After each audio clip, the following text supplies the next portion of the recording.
the Sulaimani Forum this year, that it's mainly same like every year. They are mainly bringing all the key stakeholders, all the high influence decision makers in the country and from outside the country, in order really to discuss and increase the level of awareness about environment, about the green future. And this is very important because it's going to be a constructive, positive argument, discussions, exchanging on information.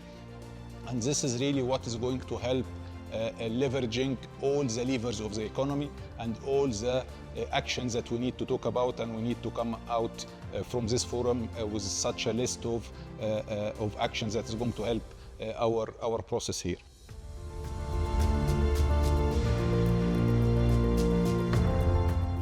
This year's Sulaimani Forum comes at a crucial moment for Iraq and the wider Middle East. It comes amidst the continuous and ongoing Israel-Hamas conflict and the unfolding humanitarian crisis in Gaza.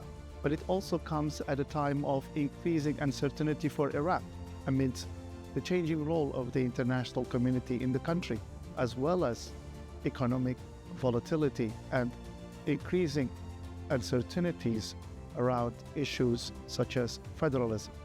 The forum this year will convene international, regional, and local thought leaders, decision makers, and policy makers to address some of the pressing issues facing Iraq and the Middle East.